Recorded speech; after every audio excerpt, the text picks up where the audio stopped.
Hi, and welcome to Mrs. Pam Reads. Today we are continuing in our story, The Help by Kathryn Stockett. We are going to finish chapter 6 in this video. And in the last video, we were in the middle of chapter 6. And basically, Ms. Skeeter was getting tips for her article or her column from Abilene, and she also discovered that her mother had fired Constantine. We don't know why. All right. On a hot Saturday in late September, the cotton fields chopped and empty, Daddy carries a new RCA color television set into the house. Ooh, that's exciting. Moves the black and white one to the kitchen. Smiling and proud, he plugs the new TV into the wall of the relaxing room. The Old Miss versus LSU football game blares through the house for the rest of the afternoon. Mama, of course, is glued to the color picture, oohing and awing at the vibrant reds and blues of the team. She and Daddy live by rebel football. She's dressed up in red wool pants despite the sweltering heat, and Daddy's old Kappa Alpha blanket draped on the chair. No one mentions James Meredith, the colored student they let in. I take the Cadillac and head into town. Mother finds it inexplicable that I don't want to watch my alma mater throw a ball around. But Elizabeth and her family are at Hilly's watching the game, so Abilene's working in the house alone. I'm hoping it'll be a little easier on Abilene if Elizabeth's not there. Truth is, I'm hoping she'll tell me something, anything about Constantine. Abilene lets me in, and I follow her back to the kitchen. She seems only the smallest bit more relaxed in Elizabeth's empty house. She eyes the kitchen table like she wants to sit today, but when I ask her, she answers, "No, I'm fine. You go ahead." She takes a tomato from a pan in the sink and starts to peel it with a knife. So I lean against the counter and present the latest conundrum: how to keep the dogs from getting into your trash cans outside.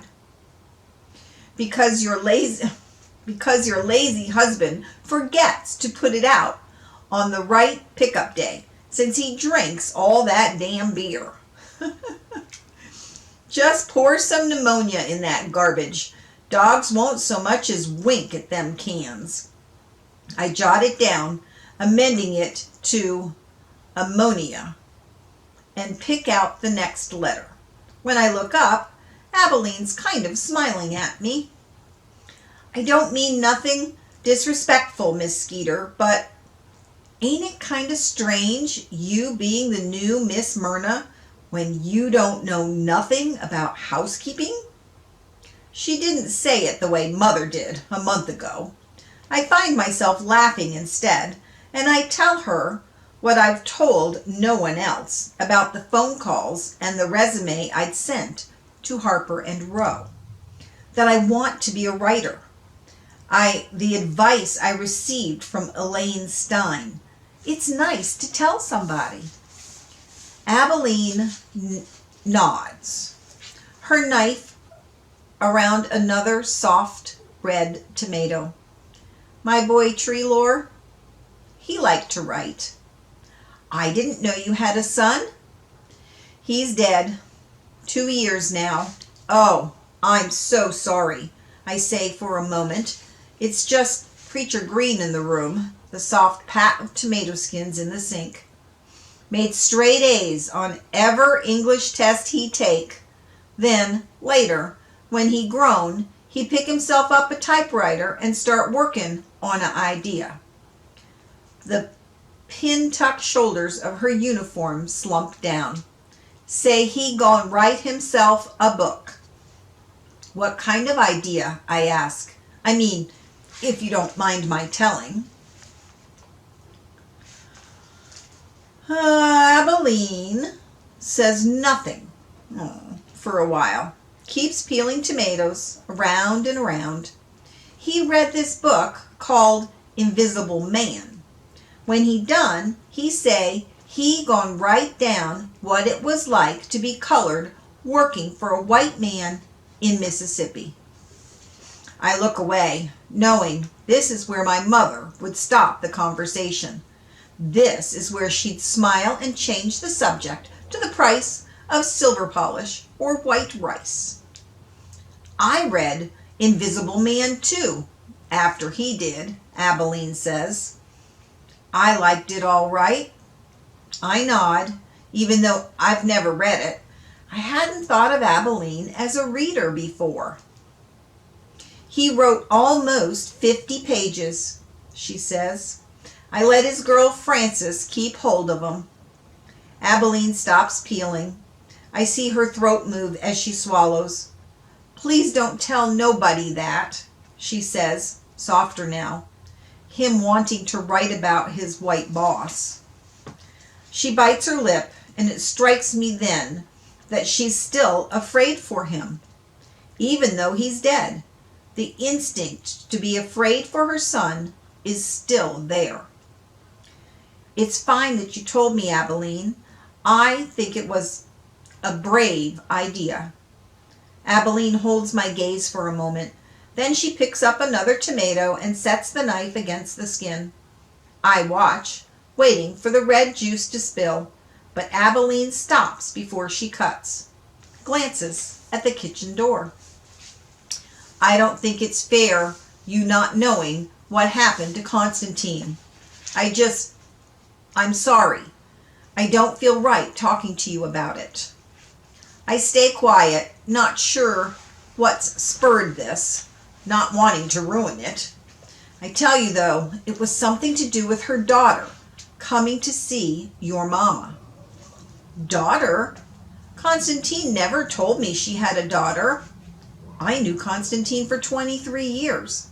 Why would she keep this from me? It was hard for her. The baby come out real pale. I hold still, remembering what Constantine told me years ago. You mean like light? Like white? Abilene nods, keeping at her task in the sink. Had to send her away, up north, I think. Constantine's father was white, I say. Oh, Abilene, you don't think... An ugly thought is running through my head. I am too shocked to finish my sentence. Abilene shakes her head. No, ma'am. Not that. Constantine's man, Connor, he was colored. But since Constantine had her daddy's blood in her, her baby come out a high yellow. It happens. I feel ashamed for having thought the worst. Still, I don't understand. Why didn't Constantine ever tell me?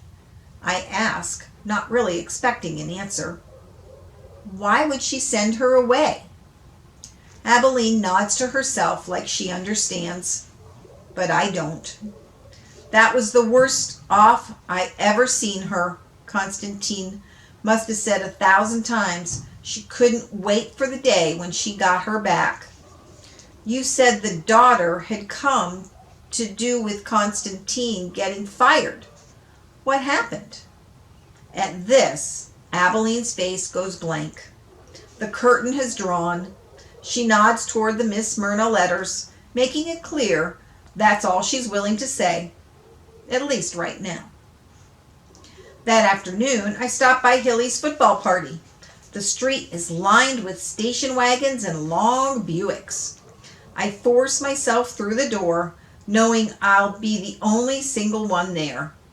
Inside, the living room is full of couples on the sofa, the chaises, the arms of chairs. Wives sitting straight with their legs crossed while husbands lean forward. All eyes are on the wooden television set. I stand in the back, exchange a few smiles, silent hellos. Except for the announcer, the room is quiet. "Whoa!" they all yell, and hands fly in the air, and women stand and clap and clap. I chew at my cuticle. "That's it, Rebels, you show those tigers. Go Rebels," cheers Mary Frances, truly jumping up and down in her matching sweater set. I look at my nail where my cuticle hangs off, stinging and pink. The room is thick with bourbon smell and red wool and diamond rings. I wonder if the girls really care about football, or if they just act this way to impress their husbands. In my 4 months of being in the league, I've never once had a girl ask me, "How about them Rebs?" I chat my way through some couples until I make it to the kitchen. Hilly's tall, thin maid, Yule May, is folding dough around tiny sausages. Another colored girl, younger, washes dishes at the sink. Hilly waves me over where she's talking to Dina Duran. "Best darn pettifor I've ever tasted. Dina, you might be the most talented cook in the league."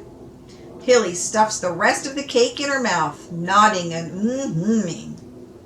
"Why, thank you, Hilly. They're hard, but I think they're worth it." Dina is beaming. Looks like she might cry under Hilly's adoration. "So you'll do it? Oh, I'm so glad. The bake sale committee really needs somebody like you." "And how many did you need?" 500 by tomorrow afternoon." Oh my gosh. Dina's smile freezes. "Okay, I guess I can work through the night." "Skeeter, you made it," Hilly says, and Dina wanders out of the kitchen. "I can't stay long," I say, probably too quickly. "Well, I found out," Hilly smirks. "He is definitely coming this time. 3 weeks from today." I watch Yule May's long fingers pinch the dough off a knife, and I sigh, knowing right away who she means. "I don't know, Hilly. You've tried so many times. Maybe it's a sign." Last month, when he canceled the day before the date, I'd actually allowed myself a bit of excitement. I don't really feel like going through that again. "What? Don't you dare say that." "Hilly," I clenched my teeth because it's finally just said it. "You know I won't be his type." "Look at me," she says, and I do as I'm told, because that is what we do around Hilly. "Hilly, you can't make me go. It is your time, Skeeter." She reaches over and squeezes my hand, presses her thumb and fingers down as hard as Constantine ever did. "It's your turn, and damn it, I'm not going to let you miss this just because your mother convinced you you're not good enough for somebody like him." I'm stung by her bitter, true words, and yet I am awed by my friend, by her tenacity for me.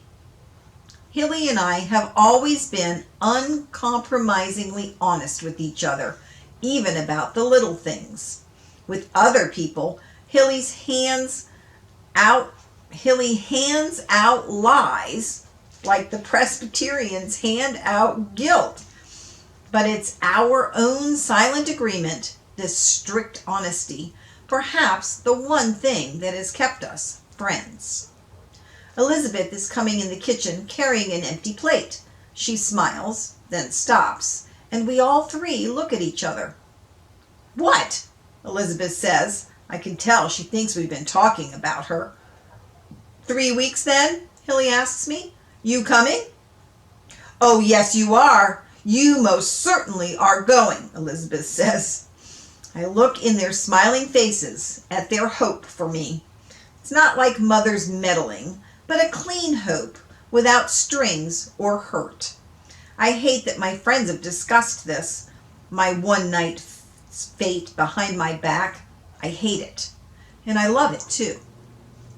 I head back to the country before the game is over.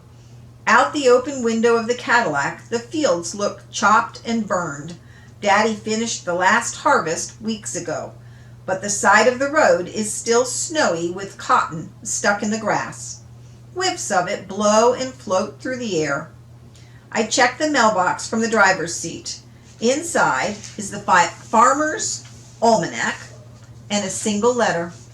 It's from Harper and Row.